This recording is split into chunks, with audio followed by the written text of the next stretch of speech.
Amigos, 7:17. Tengo una gran expectativa con esta oportuna entrevista a continuación con mi querido amigo Reni Jagoszewski, doctor en psicología, conferencista y escritor.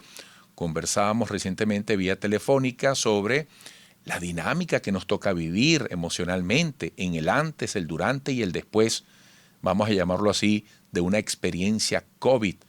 Reni, ¿qué has sentido? ¿Cómo se mueve en estos tiempos lo emocional y qué relación tiene con nuestras defensas en estas etapas ante el COVID? Mano querido, saludos cordiales, mi cariño para ti, para tu público, para tu equipo.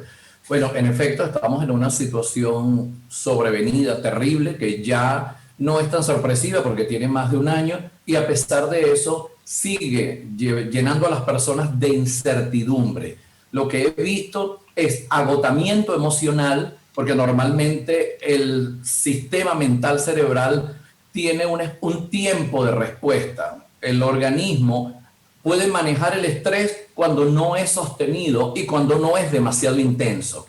Cuando el estrés es intenso y es sostenido, nuestro sistema comienza a generar una lucha interna, se agotan las reservas y es cuando las personas empiezan a desembocar en la crisis emocional. Yo digo que aquí nosotros estamos en una especie de policrisis o multicrisis, porque por una parte tenemos la crisis de salud.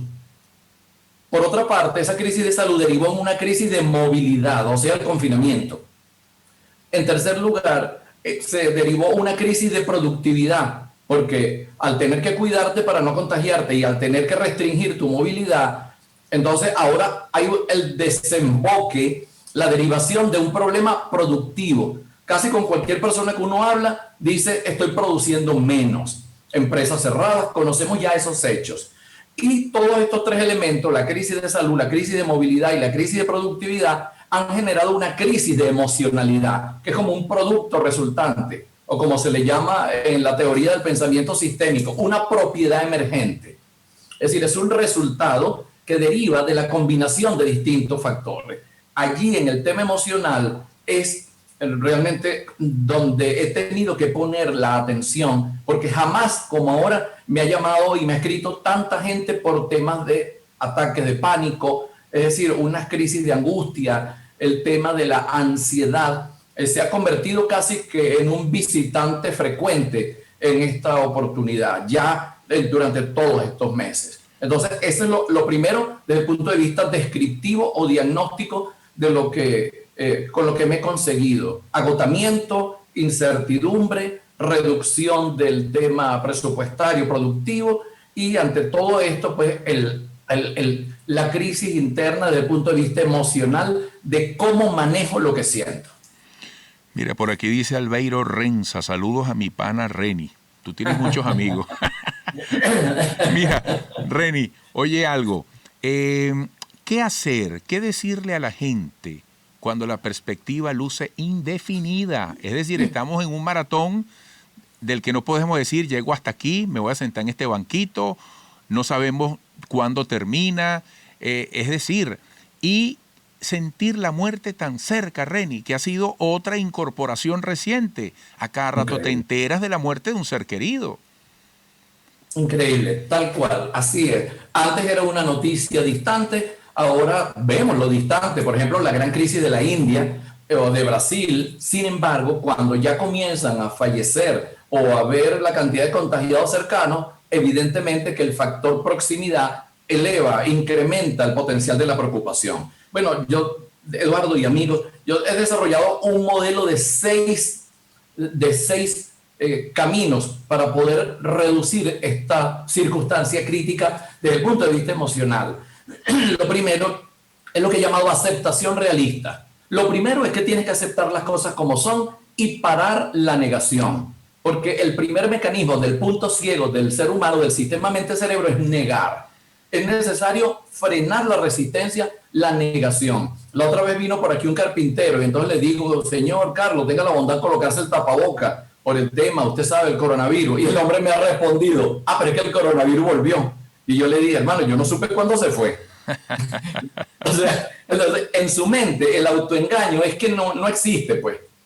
Entonces, como no existe, bueno, no tengo que verlo, porque si tengo que verlo, tengo que asumirlo, y si tengo que asumirlo, tengo que cambiar mi esquema de hábito. Entonces, lo más barato es no ver, porque después de ver tienes que asumir, después de asumir tienes que actuar.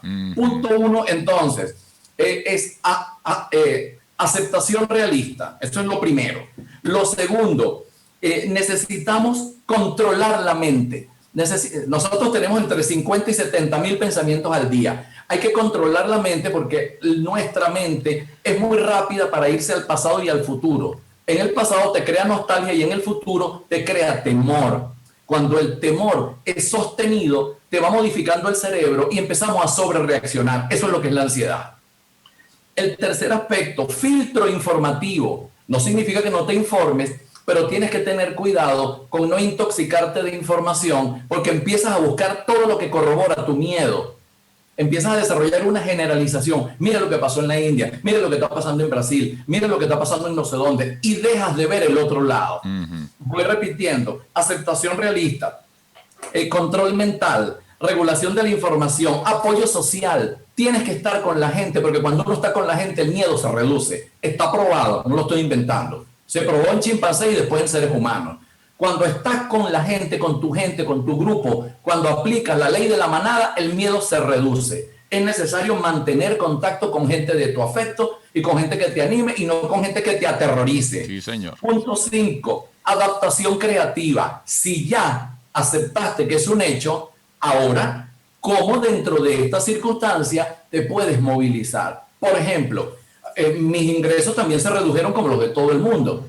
¿Qué hice yo? Bueno, decidí digitalizar mis libros y subirlos. No, todavía no los he subido todos, pero ya empecé en Amazon.com, estoy dando conferencias digitales, estoy atendiendo consultas de orientación que las había detenido. Es decir, uno empieza a adaptarse y dentro de esa adaptación buscas los mejores modos que apliquen para ti, para tus talentos, tus dones, tus circunstancias y para poder sostenerte productivamente y sostenerte emocionalmente.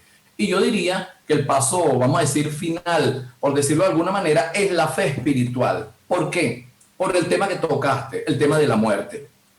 Osho, este filósofo espiritualista tan polémico de la India, decía, la muerte lo aclara todo. La muerte lo aclara todo. Entonces, frente a la muerte, la lógica se desgasta y ese es el camino, el punto de quiebre donde necesitamos empezar a pensar de manera espiritual. Esos son los pasos. Reni, siempre lamento el poco tiempo que resulta en nuestras conversaciones. La buena noticia adicional que nos dejas es que ya está a la venta en Amazon tu libro El Cambio Emocional, justo para ayudar a la gente en esto que tú consideras una suerte de caos emocional. Cómo pasar de las emociones negativas a las emociones positivas, sobre todo proviniendo de ti, que tienes tanta sustancia y estructura en lo que dices. Te agradezco mucho este mensaje. Te prometo que lo vamos a retomar un poco más adelante, porque eso le hace falta a la gente, Reni. Yo incluso cuando me paro aquí delante de esta cámara y este micrófono, trato de sumarle, porque estamos necesitados, como lo decías tú, de acompañamiento Correcto. Proactivo. Un fuerte abrazo, hermano. Gracias, hermano. Mi cariño para todos. Reni Jagoseski, @Dr. Reni en sus redes sociales. Volveremos.